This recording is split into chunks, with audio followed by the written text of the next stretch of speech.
Shalom amigos, bienvenidos a Torah Internacional en su sección La Parashá de la Semana. En esta ocasión continuamos con el ciclo de comentarios de las lecturas que hacemos de la Torah semanalmente y nos toca estudiar la Parashá Tazria. Ese viene después de la Parashá Shemini y luego de la Parashá Shemini estudiamos Tazria y luego vendrá Mesorá. La Parashá Tazria de esta semana ocupa los capítulos 12 y 13 del libro de Levítico y con esas dos parashot que constituyen, con esos dos capítulos que constituyen la Parashá Tazria, prácticamente llegamos a la mitad del libro de Vayikra. Entonces es importante que demos un sobrevuelo porque tratando de entender los temas de este libro, porque este es un libro un poco difícil de entender o incluso de manejar, como ya hemos comentado anteriormente.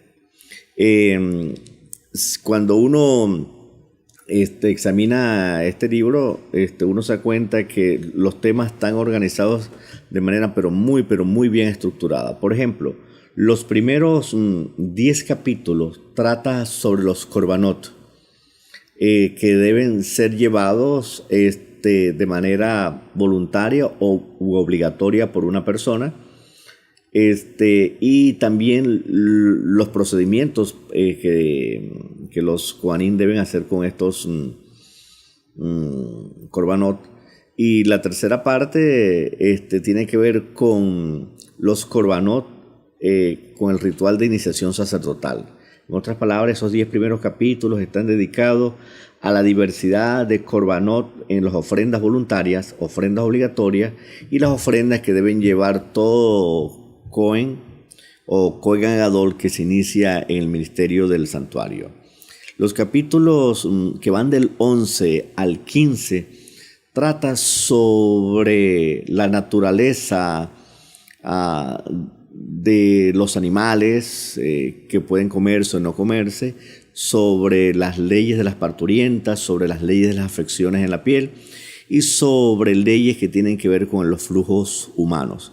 Estos densos capítulos del 11 al 15 básicamente tratan con aquellos temas que la Torah clasifica como puros e impuros, la manera de impurificarse, las reglas de purificación a seguir para reintegrarse a la sociedad o al templo, y abarca en una primera instancia en el capítulo 11 los animales.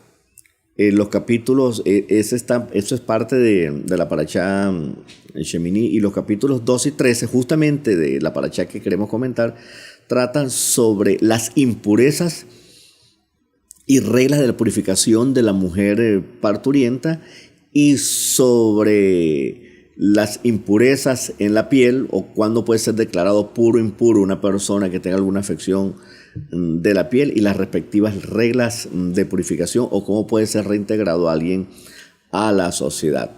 Los capítulos y el capítulo 14 también se extiende con estas reglas de las afecciones en la piel, que algunas veces las llaman todas erróneamente lepra, ¿no? Y el capítulo 15 ya trata sobre los flujos humanos, cómo una persona puede quedar pura y las reglas de purificación respectivas. Entonces, si vemos, los tres grandes bloques son los korbanot. El segundo bloque tiene que ver con del 11 eso es del 1 al 10 y del 11 al 15, sobre qué cosa o quiénes pueden ser puros e impuros. El capítulo 11 declara la Torá o decreta los criterios por medio de los cuales algunos animales son aptos para el consumo humano, y en ese sentido serían los puros y los impuros serían los que no son aptos para el consumo humano. En cambio, una vez tratados los animales, se trata ahora de personas, las que pueden quedar impuras por razones de parto, de flujos seminales o afección de la piel. Como ven, los capítulos 11 al 15 tratan sobre lo que son puros e impuros y una vez que alguien queda impuro por alguna razón, ya sea tocando un cadáver, o por una mujer parturienta, o porque tiene una afección en la piel o en la cabeza, o porque ha experimentado algún tipo de flujo humano, entonces la persona puede quedar impura. Se requieren algunas reglas de purificación, unos rituales respectivos, y la persona puede ser reintegrada a la familia, a la sociedad, y puede otra vez ser parte de los servicios del santuario y de adoración.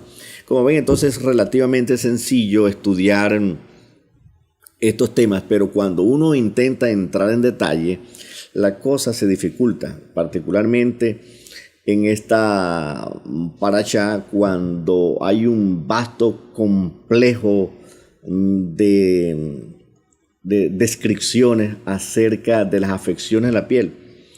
Y aunque el tema hay cómo corregir esas aflicciones de la piel y cómo determinar si una persona puede ser declarada pura o impura. Para empezar, la parashá Tazria comienza con las leyes parturientas, que si se quiere son más sencillas, pero está el enigma de por qué debe guardar 7 días.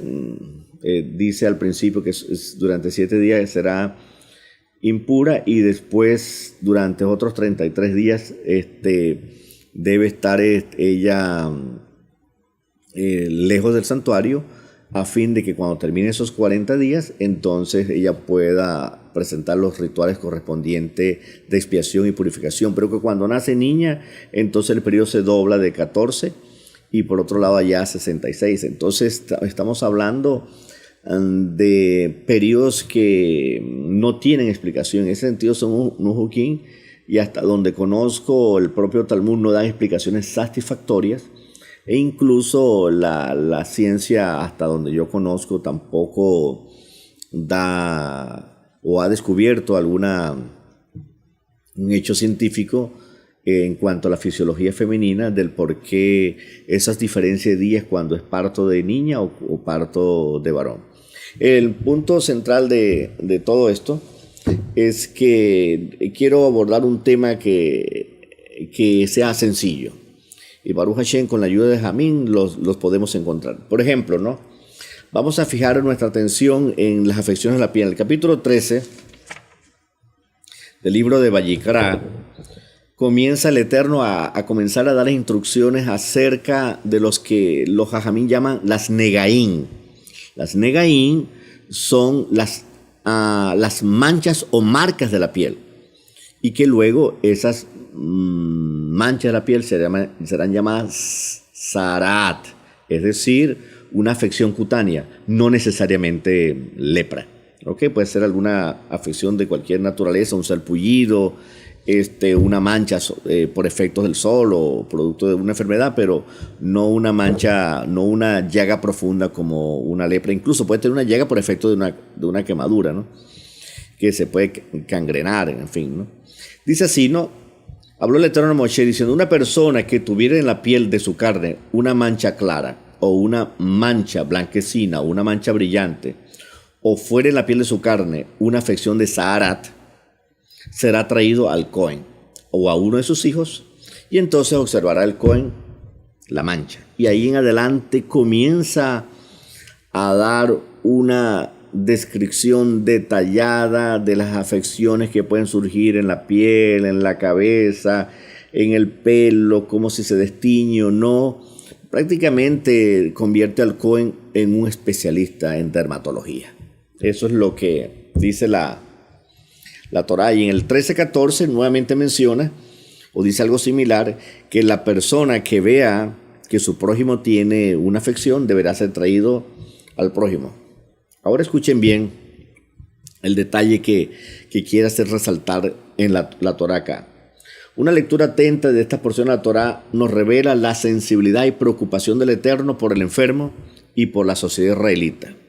Pues instruye a los Kohanim como médicos, especialistas en dermatología, e implementa una serie de regulaciones para determinar la naturaleza y gravedad de la afección cutánea, reglas para declararlo puro y también para declararlo impuro, es decir, puro, es decir, no tiene ninguna afección, E impuro, pues ahora de aquí en adelante va a estar bajo monitoreo para averiguar la evolución de la enfermedad.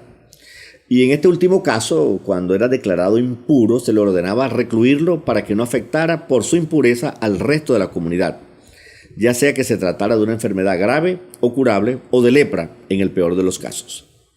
En cualquier caso, el Cohen o los Cohanim monitoreaban cada caso observando la evolución de la enfermedad. Si alguno resultaba sano, entonces el Cohen decretaba su pureza, ordenaba los rituales de purificación correspondientes y así la persona era reintegrada a la comunidad. Así vemos pues como un enfermo de afección de la piel no solo sufría de esa enfermedad, sufría además porque era aislado de sus amigos, de su familia, pues de su esposa e hijos, si ese fuera el caso. Así que la aflicción era doble, no solo física, sino también emocional. Y solamente en el caso de la lepra, el hombre prácticamente quedaba desahuciado y en las manos del Eterno. Y esto ahora es interesante, que escuchen, no tenemos, por lo menos hasta donde yo conozco, registros de las sociedades antiguas que revelen esta sensibilidad y preocupación que manifiesta la Torá por esta clase de enfermos. Por el contrario, eran considerados desechos humanos y no había instituciones que velaran por ello. Yo recuerdo que haber leído en una parte de la cultura griega que los espartanos como que examinaban a los niños cuando nacían y se veía algún efecto los desechaban porque necesitaban niños pues para la guerra, ¿no? Por alguna razón en aquellas regiones del Medio Oriente abundan mucho la enfermedad y la lepra. Y eso lo he leído yo en el libro. Por alguna razón eso pasa mucho por aquellas regiones. En el Talmud Sanedrín 98a nos dice que en tiempo del Segundo Templo los leprosos se agrupaban en las entradas de las ciudades, entre ellas la de Jerusalén. Estaban en las afueras, no podían entrar a las ciudades. De esto testifica Yeshua en la sinagoga de Nazaret. Por ejemplo, cuando dice, en tiempo del profeta Eliseo había muchos leprosos en Israel. Es decir, que era muy bien conocido estos hechos de este tipo de enfermedad. Pero solamente fue sanado un leproso de Siria. Es decir, esto muestra como dato importante que los evangelios nos proporcionan aquí una información de la recurrencia permanente de esta enfermedad en aquellas regiones del Medio Oriente. Y en su tiempo ya, el mismo Lucas registra que en las afueras de una aldea cercana a Jerusalén y entre Samaria y Jerusalén, un grupo de leprosos desesperados acuden en su ayuda. Eso está en Lucas 17. A otros sitios, a otros tipos de enfermos, sí se les podía permitir entrar en las ciudades, incluso hasta el templo. Y tenemos el caso de un tullido que estaba sentado en la puerta de la Hermosa y que fue sanado, pero los leprosos no podían llegar hasta allí. En cualquier caso, aquí la Torá no solo revela la creación de una institución para entender esta clase de enfermos de la piel, que era muy frecuente en aquellas regiones.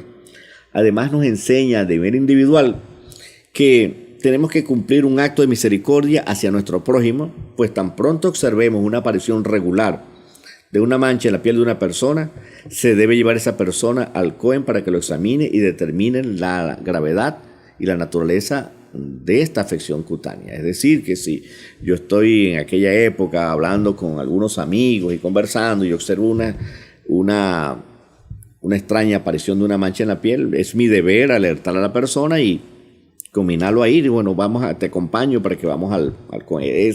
La Torá nos insta a cumplir con esa misvah. Ese es uno de los 613 mandamientos, ¿no? Así que tan pronto nosotros observemos eso, debemos cumplir un acto de misericordia hacia nuestro prójimo, pues al aparecer una mancha irregular somos alertados por la Torá que debemos llevar a esa persona al Cohen para que lo examine. Él es el médico de Israel, por así decirlo, a fin de que debe hacer lo que la Torá le dice, declararlo puro o impuro según las circunstancias, ¿no? La pregunta es, ¿quién debe llamar o llevar a la persona al Cohen? De seguro, sus familiares más cercanos, amigos y conocidos, preocupados, no solo porque él tiene una afinidad y una relación con esa persona, sino porque también es un mandato de la Torá. La cultura judía forjada en la Torá y con la guía de los hombres sabios ha fomentado el cuidado del otro. No solo el cuidado de sí mismo, como cualquier cultura puede fomentarlo o promoverlo. Es también el cuidado del otro, no solo como un deber ético, sino como una muestra de afecto al prójimo. De hecho, es bien conocido el pensamiento en la Misná, en el Tratado Pirkei Avot, que dice que el mundo se sostiene por el estudio de la Torá, por los sacrificios del templo y por las obras de misericordia. Todo esto tiene su base en la Torá, pues con respecto a las obras de misericordia hacia el prójimo, la Torá nos enseña que la propia Torá empieza con una obra de misericordia y termina con una obra de misericordia. ¿Con qué obra de misericordia empieza? Cuando el Eterno le suministra pieles a Adán y a Eva, nuestros primeros padres, para cubrir la vergüenza de su desnudez. Y termina con otra obra de misericordia cuando el propio Eterno, dice el libro de Barín, que da santa sepultura al profeta Moshe. Y lo otro, de ahí viene un dicho judío que dice que cada judío es responsable por otro judío. En esta porción de la Parashat Tahria, la Torá invita al judío a preocuparse por su prójimo, en llevar a su familiar o amigo al Cohen. Se observa una extraña mancha en la piel o en la cabeza. No puede ignorarlo.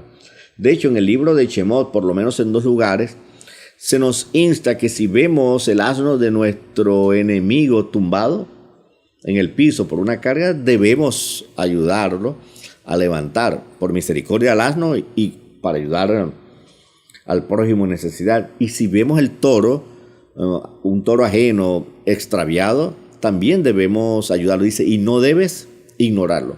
Pues si eso es con respecto a los animales, ¿cuánto más se refiere o quiere enseñarnos la Torá que debemos tener una preocupación por el prójimo? Aquí vemos de manera práctica el principio, pues, de amarás a tu prójimo como a ti mismo. Pues debemos llevar al enfermo al lugar donde puede encontrar la posibilidad de ser sanado. De esta manera se protege de manera particular a un individuo y se resguarda a la sociedad en general de una epidemia. En el Talmud 98a, escuchen esto es una cosa interesantísima, se encuentra el relato de que el Mesías vive en Roma y que vive entre los necesitados, entre los enfermos y leprosos, y que cura sus heridas. Esta idea, o mejor dicho, este episodio del Talmud nos quiere transmitir la idea de que la aparición del Mesías traería sanidad a los enfermos, particularmente los leprosos, que era una enfermedad que no era posible encontrarle una cura por métodos humanos. Así que la única esperanza de los desamparados y destituidos, de los excluidos de la sociedad por las diversas razones, pobreza o enfermedad, y particularmente los leprosos, era el Mesías. Y eso es lo que nos quiere decir el Talmud. En este caso, nosotros vemos en los evangelios que eso fue cumplido con Yeshua cuando atravesaba las ciudades con su enseñanza y con su poder. Muchos que conocieron de él, muchos leprosos se acercaron, y vemos un caso donde 10 leprosos se acercan y otro se acerca y dice que le dice que Yeshua, ven David, ten misericordia de mí. Y dice, ¿qué quieres? Quiero ser limpio. Y le tocó. Eso fue espectacular, y de esa misma hora fue declarado limpio. Así que esta búsqueda desesperada por el Mesías no solo era una búsqueda por sanidad, era el cumplimiento de las expectativas de que el Mesías había llegado y traería sanidad al pueblo de Israel. Pero hay otro dato interesante. Esta no es la primera vez que Yeshua se encuentra con los excluidos y leprosos. En los evangelios encontramos que después de que su madre, Miriam, cumplió los días de purificación, que es lo que justamente narra la Parashat Tahria, él fue llevado al templo para ser presentado. Ese ritual de purificación se cumplía en en lo que se llama la puerta de Nicanor, es decir, una puerta que estaba situada al oriente del templo, según lo dice la Mishnah 1.5. Y allí confluían tres clases de personas: las mujeres parturientas que venían a presentar sus ofrendas para la purificación y expiación, la mujer sospechosa de adulterio y los leprosos. Así que esta es la primera vez que en verdad el Mesías o la familia del Mesías también se encontró con esta gente. Es decir, desde su niñez, providencialmente, ya el Mesías estaba en contacto con aquellos que serían el objeto de su amor y misericordia. Allí vemos personas como la mujer parturienta, que había pasado una enorme aflicción durante todo el tiempo de su embarazo y ahora buscaba su purificación. Vemos la mujer sospechosa de adulterio, que había pasado una enorme pena al ser llevada por su marido al templo. Y vemos los leprosos que ya curados buscaban la sanidad. Entonces allí vemos ya a Yeshua, el Mesías, en contacto con los necesitados. La pregunta es, como se dice a veces en arameo, manafkemina, o ¿qué podemos sacar de acá? ¿Qué lección podemos aprender? Que debemos tener la suficiente sensibilidad y preocupación por todos aquellos que vemos en sus vidas las diversidad de manchas provocadas por el pecado: borracheras, adulterios, lashon hará y un largo etcétera de vicios de los hombres que se manifiestan en la conducta y en la manera de ser. Son las manchas del pecado. Y nos insta a nosotros a obedecer la Torá, que debemos llevarlos al Mesías, el Cohen Gadol, según el orden de Melquisedec, que tiene el poder y los méritos suficientes para declarar puras a todas esas gentes manchadas por el pecado. Y así, libres de la condenación, pueden llevar una vida mejor. Pues no hay otro Cohen dado a los hombres por medio del cual podemos ser declarados justos por su gracia. Hagamos esta obra de misericordia, de llevar a los desamparados por el pecado, manchados por una vida disoluta y del vicio, aquellos extraviados en el vicio, en la perdición, llevarlos al Cohen, el único que tiene el poder y los méritos para salvarlos. Hagamos estas obras de misericordia hasta que el Eterno envíe al Mesías pronto y en nuestros días, y decid amén.